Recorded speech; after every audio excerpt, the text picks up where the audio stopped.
Sementara Kepala Satpol PP dan WH Kabupaten Aceh Singkil membantah adanya kekerasan yang dilakukan oleh oknum Satpol PP terhadap anjing bernama Kenon.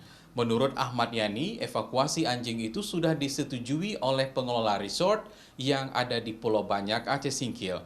Namun dalam perjalanan menuju daratan, anjing itu mati.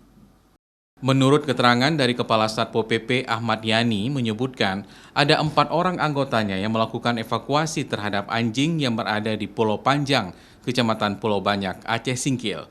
Evakuasi ini dilakukan karena ada laporan dari warga dan camat setempat yang menyebutkan keberadaan anjing itu meresahkan pengunjung destinasi wisata di sana. Sebelum mengevakuasi anjing itu, pihak Satpol PP telah melakukan komunikasi dengan pengelola resort dan mereka menyetujui anjing itu dievakuasi oleh petugas. Namun dari video yang beredar, tampak Satpol PP sedang menghalau anjing menggunakan kayu.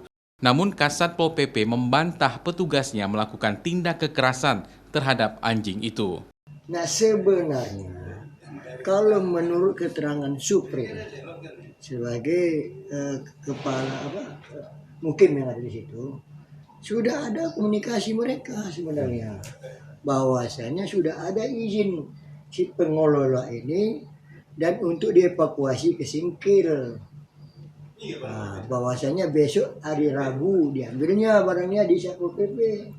Ada rekaman sama saya.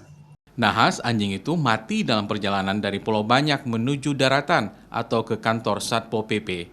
Diduga anjing itu mati karena kehabisan nafas. Namun anjing bernama Kenon ini sudah dikuburkan oleh petugas. Selain Kenon, ada 1 anjing betina yang juga dievakuasi, namun anjing betina itu selamat dan sudah dikembalikan kepada pemiliknya. Nova Misdayanti, Kompas TV, Banda Aceh.